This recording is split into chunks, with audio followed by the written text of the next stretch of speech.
Hello guys! So this is ako si RC again, and for today's video, syempre, alam nyo na kung may table sa harap ko. Alam nyo na, it's about food again. Well, this past few days, nakita ko yung ano na naman to, this is from Hannah G Sweets na na product, kasi nakita ko siya, may bago na naman silang labas na product, pastry. So na-excite ako kasi parang ang sarap tignan. Nakita ko siya kasi sa picture, guys. Ang sarap niya tignan, ang sarap niya titigan. So yesterday, I think nag-post sila. Kasi nag-post sila una na, of course, na may lalabas silang bagong product. And then yun, mga curious ng mga tao dun kung pwede na bang mag-order or where can we order. Syempre, isa ako dun na nagtanong, no?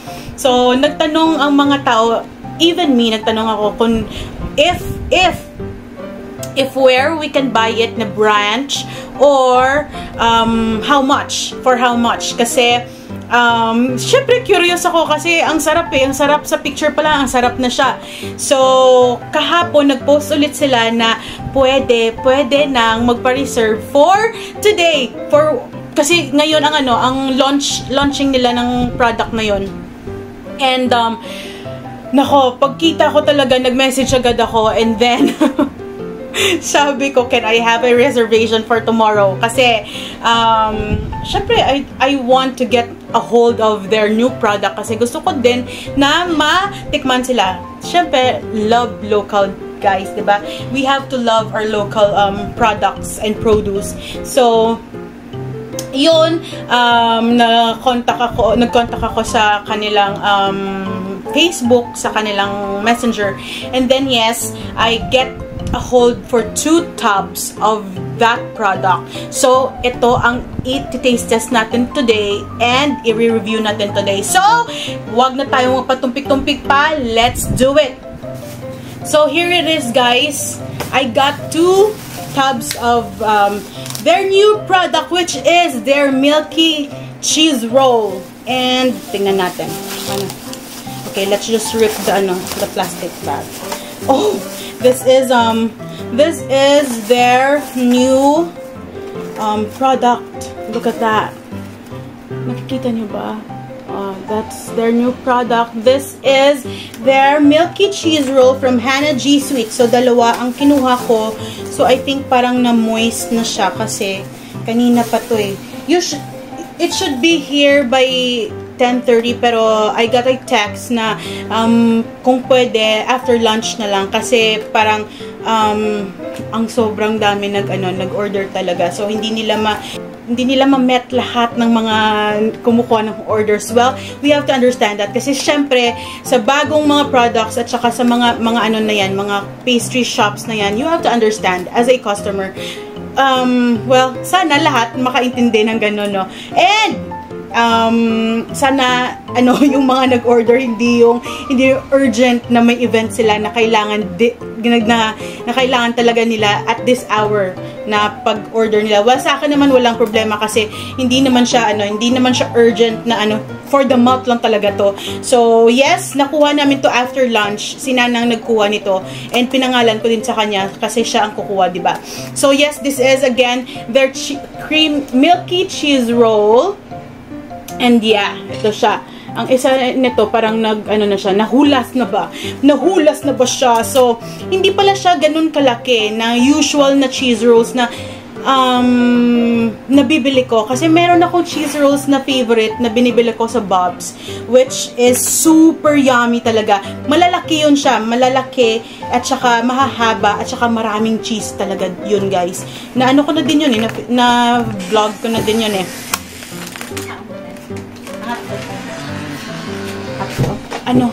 Libutan.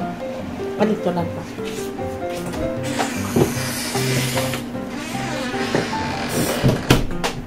So, thank you, Nanang. Nagtatanong siya nagtatanong ang Nanang if ang hotdog daw na pinaluto ko at saka yung sausage na pinaluto ko is kailangan ba daw ipapasok dito. Sabi ko no, kasi kakain ako after nito. Hindi pa ako nakakain ng kahit this day, for today. And kakagising ko lang, naligo, naglinis, nagligo. So, yeah. Actually, it's the very first day na makakain ako ng meat, any meat, kasi naka-challenge ako this week na no meat, just gulay, fish, and sometimes chicken. So, okay lang yun. That's a good challenge. So, yes, again, this is the cheese roll. And, ano nga ba yun? What are we talking about? About the cheese roll from Bob's. That was my ultimate favorite na cheese rolls. Kasi it's super fluffy, it's super big. The cheese inside is hindi siya na-commercialize, guys. As in, may cheese talaga every bite na nakakain mo. So, yes, balik tayo. Ito siya. Pag nabuksan na yung package, ganun lang. Ay. Yung mga milk na natatapon siya. So, yeah, let's taste it. Kasi I'm hungry na. I want to eat real food. And, actually, kahapon, sinasabihan ko yung cousin ko na gusto ko nang kumain ng tomahawk steak. Kasi, miss na miss ko na yung karne. Pero, hindi sila available. So, we will, magantay tayo kung kailan sila available kasi nakakasad naman ako lang ang lalabas at saka kakain. So, ito na nga siya, the cheese roll. Actually guys, siya, super soft siya kasi, syempre, tingnan nyo, nahahawakan ko siya. So, oh my God, sana may cheese siya every bite. So, let's try it. This is the first bite.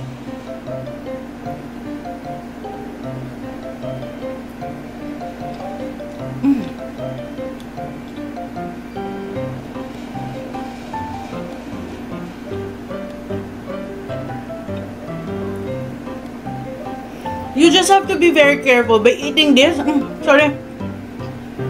By eating this, you have to be very careful kasi yung milk para siyang nalalapot sa sa mouth mo. So, it's like harder for you to chew the bread.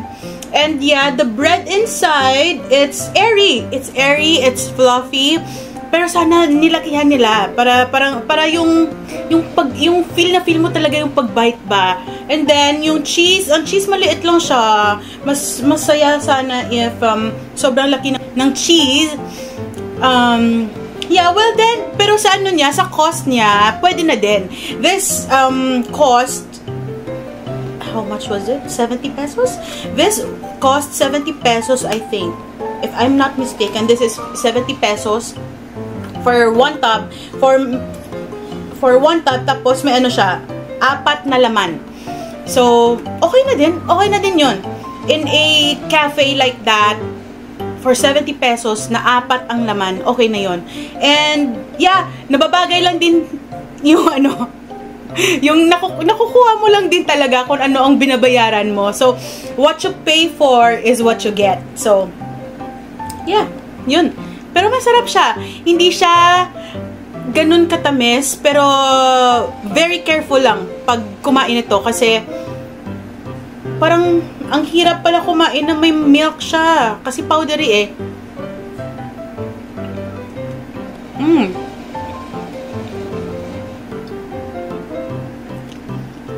Parang pulveron kasi yung milk. Hindi ko alam kung anong milk to.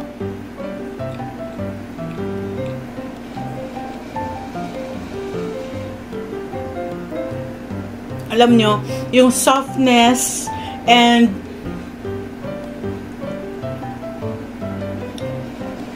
ng bread, ng pastry, ang ang sarap niya kasi yung parang it's gonna melt in your mouth na lang yung yung bread kasi ganun siya ka-soft, guys. Para din ito Hannah G, they always met the fluffiness and the softness of their breads. 'Di ba? Kasi I get to review and taste test their blueberry bun, their buns last year ata yun. It was maybe that was last year. Na yung may mga sari-saring flavor din na bun that was so delicious din. And na-addict din ako noon. So this one, hindi ako ma-addict.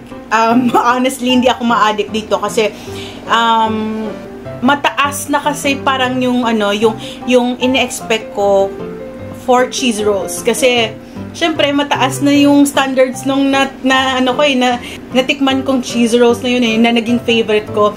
Well, but then, yun nga sinasabi ko, what you paid for is what you get. Kasi this is only 70 pesos and this is good for yung quality na talaga. Kasi, bihira ka talaga makakita ng masarap na cheese roll na ganito ka-fluffy, ganito ka-soft. So, yeah, okay na to sa akin. But, hindi ako like ma-addict dito. Hindi ko siya hahanap-hanapin. Hindi ko siya like, I'll buy it, maybe not a lot, not like often. So, yeah, but then it's okay. It's okay for me. The ratings for me, the ratings for this is okay. So, tapos 3 bites lang siya sa akin. So, maybe I can get them for 2 bites. Maybe I can eat them for 2 bites lang eh. Hindi siya too sweet talaga. Should I eat one? Kasi baka hindi na ako makakain ng food ko. Sige, let's eat one more. This one. Tignan natin, teka. Let me drink water.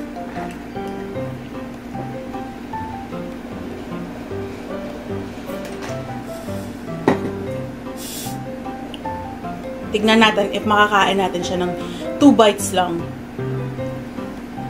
Makakain ko na ng bites lang!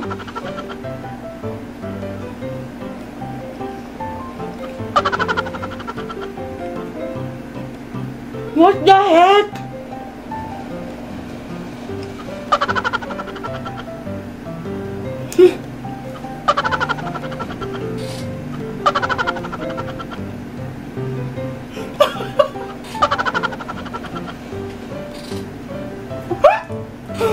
Oh my God! Nagkasya sa isang bite lang!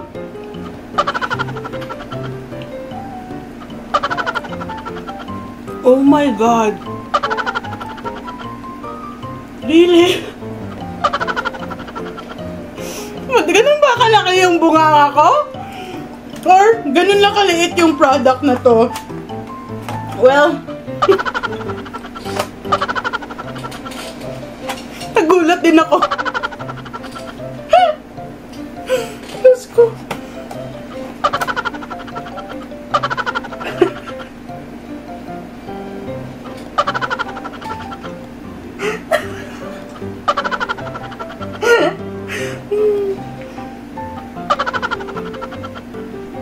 Nagulat din ako na kumasya siya sa isang subo lang. Diyos ko, Lord.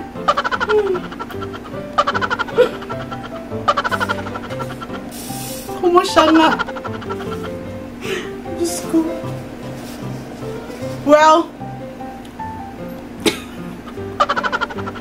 gulat ako na kumasya na isang subo.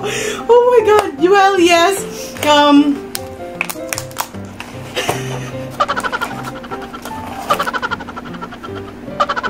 Gulat ako, Diyos ko. Maybe, ganyan lang siya talaga ka-soft. Ganyan lang siya talaga ka-soft and fluffy na kumasya siya. Kumasya siya! Sa buganga ko na isang subuan lang. My God! So, yeah. That's my first impression, my review, my taste test for Hannah G's new product, which is the Milky Cheese Roll.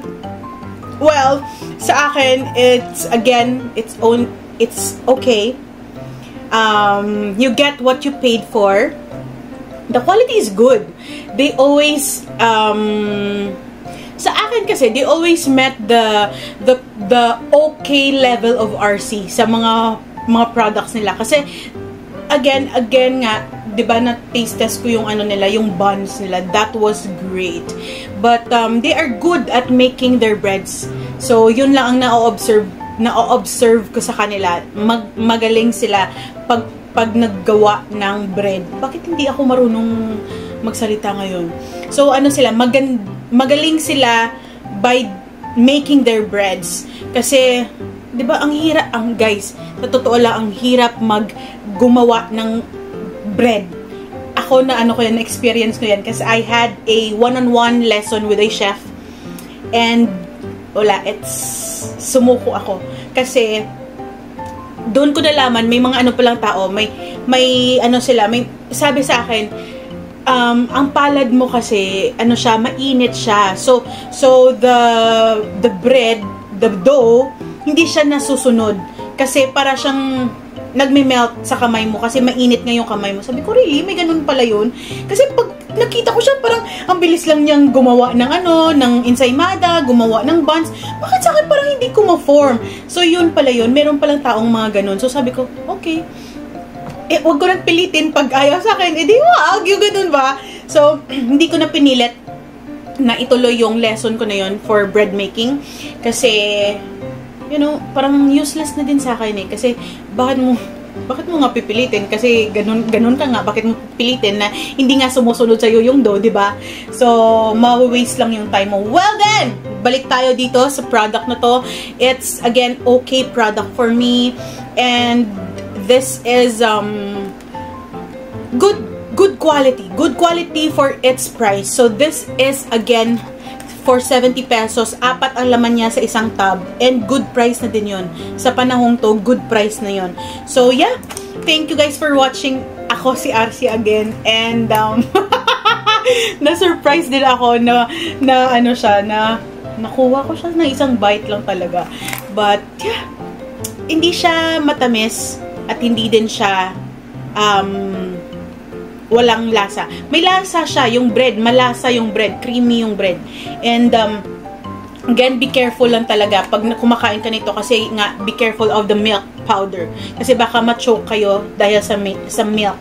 So, yes, again, this is my review, this is my taste test, and this is ako si RC, guys. Thank you so much for watching. Bye, everybody!